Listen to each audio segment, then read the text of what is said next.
Once upon a time, in Baghdad, Iraq, there lived a young boy named Feroz. He had a habit of stealing. Instead of working hard, he would sneak into people's homes at night. He would loot them extensively. The astonishing thing was that he was never caught. He would scout the house he intended to rob during the day. Then he would break in at night. One afternoon, Feroz stood outside a house in the village for a long time. Suddenly, he saw an old man inside. The old man was feeling around with a stick, moving here and there. It was clear the old man was blind. The thief grabbed his shoes. He quietly entered the blind man's house. He began surveying the main room. He saw many valuable items. He thought that if he succeeded in stealing here, he would acquire enough wealth. He wouldn't have to steal for the next 2 or 3 years. He exited the house as stealthily as he had entered. Back home, he pondered that he couldn't carry such a large amount of loot alone. He needed to take someone else with him to maximize the theft. Lost in thought, his mind drifted to his friends. They were poor and aimless like him. However, they had never stolen. They were intelligent but didn't use their minds for good deeds. Feroz left his house and headed towards the fields where his friends sat on the grass. Feroz greeted them. He sat down, asking how they were. Then he said, "Friends, I have a job for you. This job can make us all rich overnight. You sit idle all day, doing nothing. If you want to avoid working and still get wealth, you must listen to me and do one thing. Just follow my lead. No one will be able to stop us from becoming rich." The two friends, listening to Feroz, were astonished. What kind of work could make them rich so quickly? Both spoke in unison. "What do we need to do?" Feroz replied. "Both of you will have to steal from a house with me." His friends were shocked and immediately refused. They said, "We won't steal, even if we agree to steal. Remember that if we get caught, the Qazi won't hesitate to cut off our hands. We'll be shamed throughout the village." Feroz responded, "Brothers, don't worry, we won't get caught under any circumstances. The house we're going to steal from has only one elderly person, and he's blind. Even if he wakes up during the theft, he won't be able to see us. We'll easily escape. I saw very valuable items in his house. We can easily steal them." Feroz's friends were still unconvinced. Feroz then said, "You two don't have to touch anything. All 3 of us will go inside. I'll steal all the items and tie them in a cloth. You just help me carry them out. I'll give you such a reward for this work, as if you had participated in the theft." Feroz told them, "We'll go to the old man's house to steal in the last watch of the night. You should leave your homes in the evening on the pretext of going to the fair." When night fell, the 2 friends left their homes, pretending to go to the fair. They went straight to Feroz's house. Feroz was already waiting for them. As soon as there was a knock at the door, Feroz immediately came out. Together, they walked towards the old man's house in the adjacent neighborhood. After a few minutes of walking, they reached their destination. All 3 climbed the wall one by one. They reached the house's courtyard. The old man was lying on a cot, a little distance from the main room. The old man had heard their voices when they jumped into the house, but he pretended to be sound asleep and unaware. Seeing the old man asleep, they entered the room and began stealing. The old man quietly got up and locked the room door from the outside. He shouted, gathering the neighbors. Hearing the old man's voice, a crowd immediately gathered at his house. They caught the 3 thieves and tied them to a tree in the courtyard. They were to be presented before the Qazi's court in the morning. Hisham and Tabrez turned to Feroz and said, "We are imprisoned here because of you. If we hadn't joined you, we wouldn't be here. We will deny everything in the Qazi's court. Our intention was not to steal." Feroz told them, "Absolutely, brothers. In the Qazi's court, we will not admit who the real thief is. When the Qazi cannot decide who the real culprit is, our hands will be saved." The next day, the 3 thieves were presented before the Qazi's court. The old man present there said to the Qazi, "I am blind, and I have a son who has gone to another city for business. I was alone at home. Finding me alone, these 3 broke into my house. But God had other plans. I request you to order their hands cut off. No one dares to steal again." Now the Qazi turned to these thieves and said, "Do you have anything to say in your defense?" Each friend said, "I am not a thief. I accompanied these 2 at their insistence." All 3 friends were accusing each other. This made it difficult for the Qazi to decide who the real culprit was. The old man once again told the Qazi, "Listen to me," and cut off all 3 of their hands. But the Qazi said, "None of them is admitting who the real thief is. Everyone is blaming the other."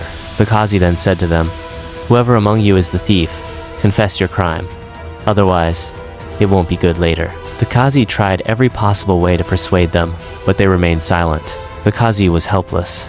He couldn't understand how to punish them. The Qazi tried to test them. He asked the cook to serve them food. First, Faraz was served meat. He took one bite and spat it out, saying, "This is dog meat." The Qazi was astonished. The Qazi immediately asked the cook, "Is this really dog meat?" The cook said, "No, Qazi Sahib. It's not dog meat. You can investigate without hesitation." The Qazi immediately summoned the butcher, from whose shop the meat was bought. The Qazi asked the butcher, "Do you sell dog meat in your shop? You will be punished for this." Hearing this, the butcher got scared and said, "Qazi Sahib, this was a goat. Actually, when this goat was born, its mother died. I didn't know how to raise it at that time. One day this goat itself sat under a dog and started drinking milk. When I saw this, I didn't stop it. Then it started drinking the same dog's milk daily. It grew up drinking that bitch's milk. Some of its movements were dog-like. Perhaps that's why its meat smells like a dog." The Qazi was amazed by Pharaoh's insight. Now, the second friend, Hisham, was served milk. Hisham smelled the milk before drinking it. He put it aside, saying, "I cannot drink this milk." The Qazi asked, "What's the reason?" Hisham said, "This milk is poisonous.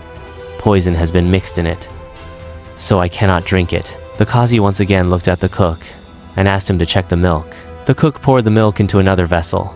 When he emptied the entire vessel, a dead lizard was inside. The Qazi was shocked once again. Now it was the turn of the third friend, Tabrez. He was served chickpeas, but he also refused to eat them. He said, "These chickpeas were eaten by a horse earlier. The leftovers are now being served to me." The Qazi looked at the cook in surprise. The cook said, "Perhaps he is telling the truth. Yesterday, I gave chickpeas to your horse in a bag. Then I kept that bag in the kitchen. There was another bag there. I forgot which bag I had placed in front of the horse. Perhaps I took chickpeas from the same bag from which the horse had eaten." Now the Qazi was lost in thought. These three are very intelligent. It will be very difficult to catch the real thief among them.